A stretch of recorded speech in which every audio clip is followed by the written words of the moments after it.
बच्चों अपने next topic की तरफ को आते हैं, रिवैल्यूएशन अकाउंट। जो एडमिशन में हमने पढ़ा था रिवैल्यूएशन अकाउंट, बस उसी को ही फॉलो करना है बच्चों। कैसे कि रिवैल्यूएशन अकाउंट में क्वेश्चन नंबर 28 को कराता हूँ, है ना। ये क्या रिवैल्यूएट होते हैं, क्वेश्चन नंबर 28। इस रिवैल्यूएशन अकाउंट में एसेट और लायबिलिटीज रिवैल्यूड होती है ना। हाँ होती तो है रिवैल्यूएशन अकाउंट। क्या कॉन्सेप्ट फॉलो करना है, देखो ये होगी लायबिलिटी, बैलेंसिंग लायबिलिटी की रकम होगी इस साइड में। अगर ये लायबिलिटी बढ़ेगी तो कहाँ रिकॉर्ड करेंगे, इसी साइड में रिकॉर्ड करेंगे रिवैल्यूएशन, यानी ये लेफ्ट साइड है। अगर मैं इधर से देखूं, इधर से ये लेफ्ट साइड है, ये राइट साइड है। तो अगर लायबिलिटी बढ़ेगी तो सेम साइड रिकॉर्ड होगी, कम होगी तो इधर। ऐसे ही एसेट अगर बढ़ती है तो कहाँ रिकॉर्ड करनी है, इधर। घटती है तो इधर। ठीक है, देखो बिल्डिंग टू बी एप्रिशिएट, यानी बिल्डिंग को बढ़ाना है, एसेट बढ़ानी है, तो इधर रिकॉर्ड करेंगे सेम साइड। कितने परसेंट से बढ़ाना है, 20%। बिल्डिंग कितना हो गया, 20%, यानी 20,000। अच्छा, प्लांट एंड मशीनरी को हटाना है, एसेट कम हो रही है तो अपोजिट साइड पे रिकॉर्ड करो। प्लांट एंड मशीनरी 10% से कम करो तो कितना हो गया, 4,000। चेंज वैल्यू देनी है, प्रोविजन 5%, डेटर कम हो रहे हैं क्योंकि प्रोविजन नंबर तो कम हो रहे हैं ना, तो 5% कितने हो गए, 1,000। तो प्रोविजन फॉर डाउटफुल डेट, एक ही क्वेश्चन कराऊंगा रिवैल्यूएशन का, फिर बाद इसकी ट्रीटमेंट ऑफ रिजर्व पर पहुंचेंगे क्योंकि ज़्यादा टाइम वेस्ट नहीं करना है। पहले भी बता चुका हूँ दोनों टॉपिक में, चेंज इन रेशो में भी रिवैल्यूएशन अकाउंट समझाया था, एडमिशन में भी रिवैल्यूएशन अकाउंट समझाया था। स्टॉक ऑफ रॉ मटेरियल की वैल्यू 18,000, रॉ मटेरियल की वैल्यू कितनी थी, 20,000। एसेट साइड में था, कम हो गया तो इधर लिख दो स्टॉक 2,000 कम हो गया। अच्छा, फिनिश गुड्स की 35,000 हो गई, फिनिश गुड्स को बढ़ा दिया ये बाय ये स्टॉक का रॉ मटेरियल और ये स्टॉक फिनिश गुड्स का 5,000 बढ़ा। एक बात ओल्ड कंप्यूटर पहले प्रीवियसली रिटन ऑफ वो 2,000 का बेच दिया। अब ये देखो ये बेनिफिट हुआ है कि वो पहले हमने जीरो मान लिया था, तो बेनिफिट्स को इधर ही रिकॉर्ड करते हैं क्रेडिट साइड में, लॉसेस को इधर रिकॉर्ड करते हैं, कोई भी एक्सपेंस या लॉसेस हो। ठीक है, तो सेल ऑफ ओल्ड कंप्यूटर पहले हम उसको राइट ऑफ कर चुके थे, जीरो मान चुके थे, 2,000 का बेच दिया। फॉर्म को क्या पेड करना पड़ रहा है, इंजर्ड एम्प्लॉय, चोट लगे हुए एम्प्लॉय को देना है, यानी उसका इंजर्ड हो चुका था, उसको कितने रुपए देने पड़ रहे हैं, 5,000। कोई रिजर्व है नहीं, वर्कमैन कंपनसेशन है कहीं नहीं है, तो क्लेम दे दिया, क्लेम टू एम्प्लॉय 5,000। हमारा नुकसान हो गया, निकालो डिफरेंस का 27,000 माइनस 4,000 15,000 आता है डिफरेंस इसका, यदि गेन आता है 15,000।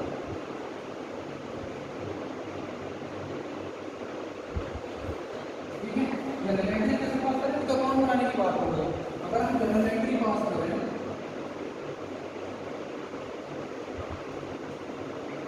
क्या होगा, ये लो इन सब की एक साथ कर देना है।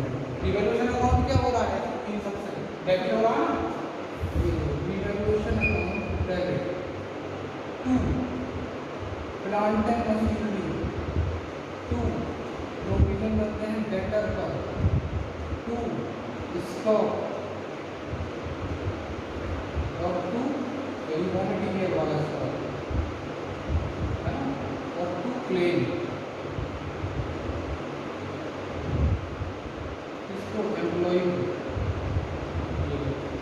4,000 1,000 2,000 और 5 नंबर, टोटल कितना हो गया 4 5 10 12 है ना। बी एसेट लायबिलिटी रिवैल्यूएबल, तो एक एंट्री तो ये बन गई। सेकंड एंट्री क्या बनाएंगे, सेकंड एंट्री बनाओ इन सब के लिए, तो इसमें रिवैल्यूएशन अकाउंट क्रेडिट हो रहा है, तो इन सब को डेबिट करो, इन सब वैल्यू को रिवैल्यूएशन अकाउंट क्रेडिट करो। Building stock finished goods, old computer,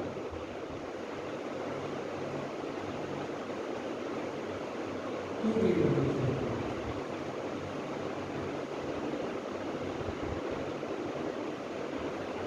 बीस लाख 5,000 होगा।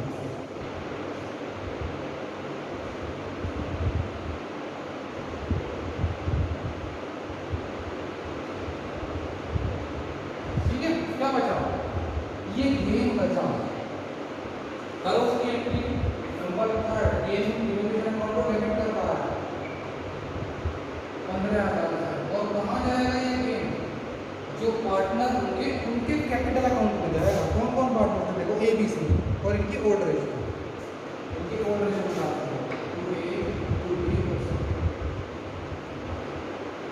2:1 के रेशियो, ठीक है।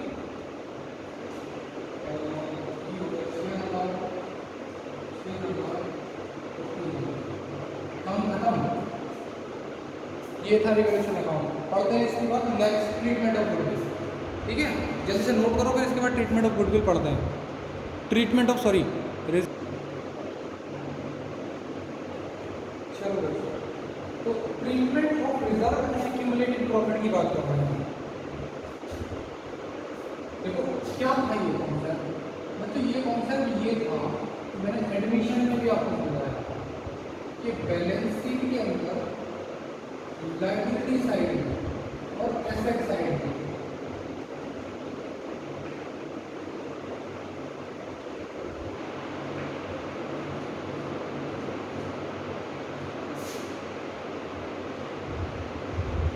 क्या होगा, इधर रिजर्व पड़े हुए है ना, और एक्यूमुलेटेड प्रॉफिट होता है ये प्रॉफिट एंड लॉस का क्रेडिट बैलेंस, और एसेट साइड में प्रॉफिट एंड लॉस का डेबिट बैलेंस होगा। हाँ, और एडवर्टीजमेंट सस्पेंस अकाउंट भी होते हैं। हाँ होते हैं, इनका ट्रीटमेंट हमने बताया। तो मैं एडमिशन को दोबारा से रिकॉल कर रहा हूँ कि इनका जो ट्रीटमेंट बताया था इसके दो मेथड है।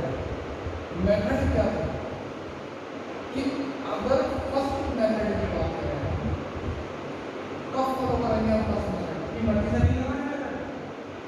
If question is silent,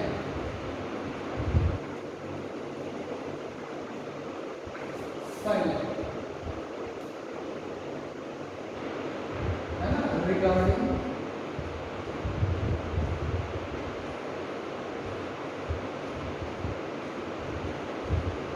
these ठीक है, और नथिंग स्पेसिफाइड, कुछ ना होता है, नथिंग स्पेसिफाइड, कोई खास और नहीं होता है। ठीक है, ये तो क्या करना है, ये जो लायबिलिटी साइड में पड़े हुए बैलेंस शीट में, इनको डेबिट कर दो, यानी रिजर्व और P&L को क्रेडिट कर दो, जो भी हो या दोनों भी हो, debit to old partners capital account.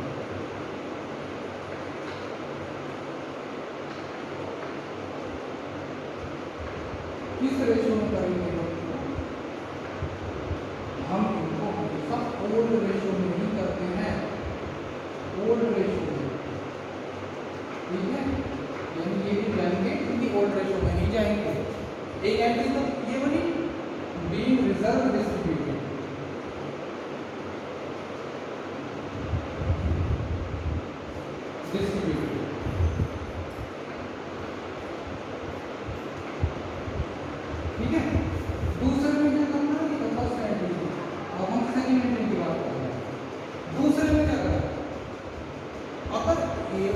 Credit हो रहे हैं उनके अकाउंट में, तो ये तो डेबिट होने चाहिए। ओल्ड पार्टनर कैपिटल अकाउंट में कैपिटल अकाउंट डेबिट टू, ये दोनों चीजों को क्रेडिट कर दो, ये का डेबिट बैलेंस और एडवर्टीजमेंट,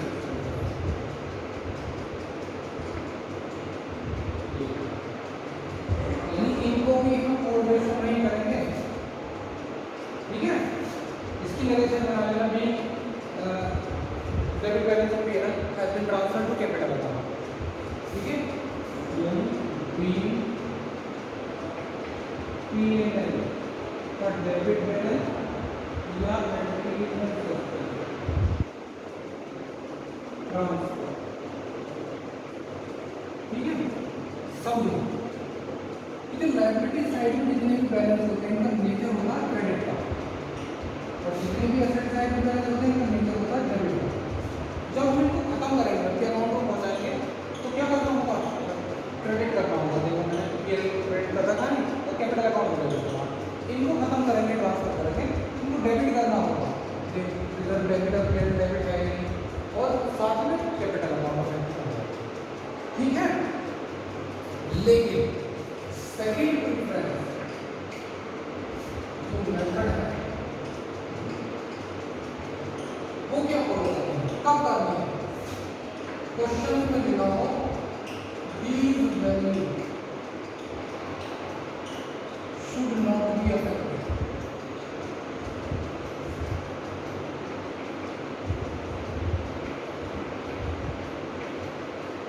इनका बहुत सा अकाउंट,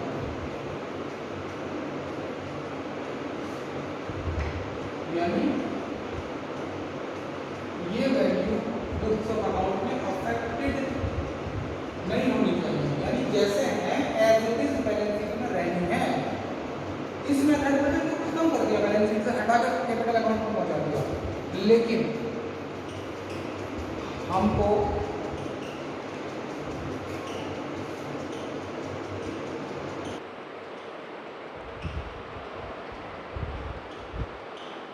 है ना, माइक में थोड़ी सी प्रॉब्लम आ गई थी, यानी हमने फर्स्ट मेथड, दोबारा से रिकॉल कर रहा हूँ, थोड़ी सी माइक में प्रॉब्लम आ गई होगी, वॉइस में दिक्कत आ रही होगी।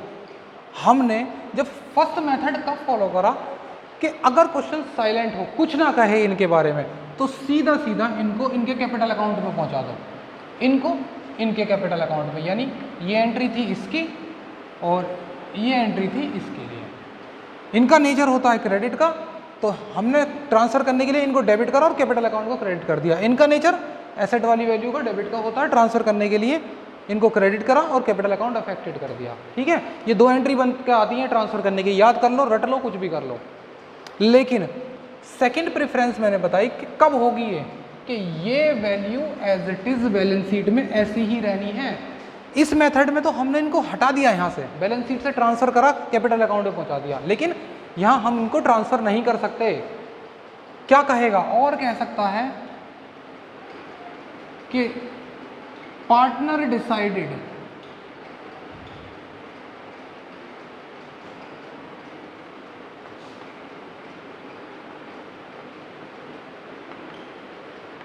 To effect of this value, है ना, इफेक्ट ऑफ दिस, इनका सिर्फ इफेक्ट दिखाना है। तो कैसे दिखाते हैं, एक काम करो, सिंगल एंट्री में इफेक्ट दिखा दो, चाहे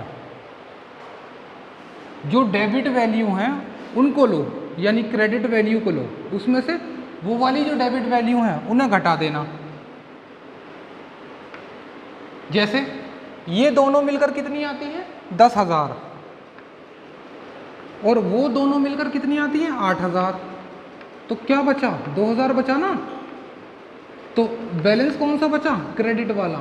यानी अगर क्रेडिट बैलेंस बचता है तो क्या करेंगे हम, जो भी पार्टनर होंगे यानी ए बी सी, इनको पहले क्रेडिट करेंगे और फिर डेबिट कर देंगे, है ना, और जो भी डिफरेंस आएगा एंट्री पास कर देंगे गुडविल की तरह, ठीक है।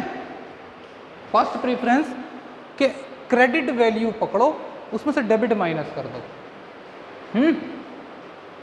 अच्छा सर अगर डेबिट वैल्यू दी ही ना हो, ये लो, ना दी हो 0 मान लो, कितनी बचेगी? 10,000 बचेगी। सही बात है। तो अब तो क्रेडिट की तरह बचा ना, तो क्रेडिट बना तो क्या करा हमने? पहले क्रेडिट फिर डेबिट। अच्छा सर अगर ये 10,000 की जगह 8,000 हो और ये 12,000 हो तो कौन सा बचेगा? तुम ही बता दो। चलो फिर तो डेबिट एक्सेस है, तो 4,000 बचा ना बैलेंस, कौन सा? डेबिट बचा। तो पहले डेबिट कर दो फिर क्रेडिट कर दो। ओल्ड रेशो में डेबिट, न्यू रेशो में क्रेडिट। यानी अगर क्रेडिट बैलेंस बचता है तो क्रेडिट डेबिट, डेबिट बचता है तो डेबिट क्रेडिट। बात कंप्लीट। यही हम फॉलो कर रहे थे एडमिशन के अंदर मेथड। चलो क्वेश्चंस पर आते हैं।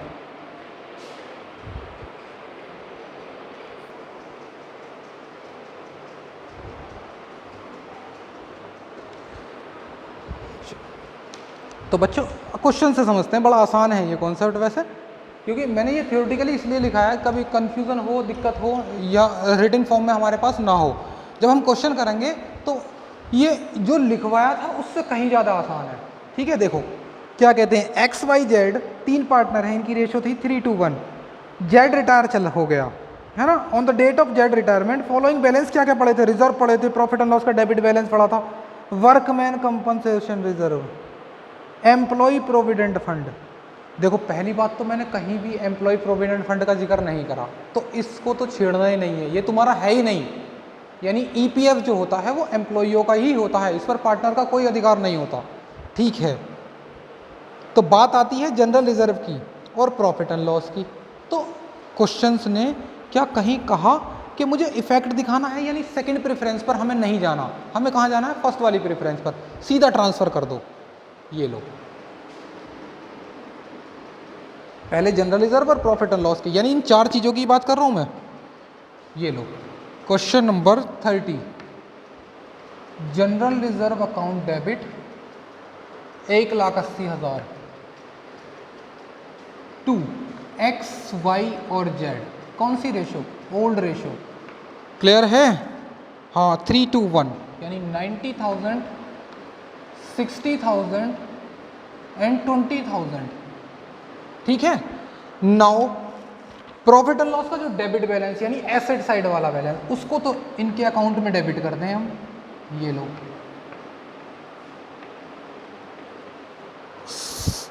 30,000 था, ये लो P&L का डेबिट बैलेंस कर दो इनके 3:1 के रेशो में। हाँ, 15,000, 10,000 और 5,000। ये तो इन दोनों की बात खत्म हुई 2 एंट्रियों में। बात आती है वर्कमैन कंपनसेशन रिजर्व। तो वही कॉन्सेप्ट जो हमने एडमिशन में पढ़ा था कि वर्कमैन कंपनसेशन रिजर्व को डेबिट कर दो। अच्छा, कितना? 24,000। अगर कोई क्लेम है, कोई क्लेम है तो क्लेम में करो क्रेडिट, और नहीं तो बाकी जो बचता है सबको पार्टनरों में बांट दो ओल्ड रेशियो में। ये लो बांट दिया, ओल्ड रेशियो में बांट दिया। खत्म बात? हाँ जी, खत्म बात। क्वेश्चन नंबर 30, और ये जो क्वेश्चंस करने हैं ये आपको करने हैं बाकी। खत्म बात, क्योंकि ये सब कुछ वही था जो एडमिशन में हम पढ़ते आ रहे हैं, इसलिए मैं ज़्यादा दिमाग नहीं मारूंगा तुमसे इसमें। जो भी प्रॉब्लम हो इसमें गूगल मीट पर डिस्कस करेंगे हम। ठीक है, इसके बाद हम प्रिपरेशन ऑफ बैलेंस शीट के बाद चलेंगे नेक्स्ट वीडियो में। थैंक यू बेटा।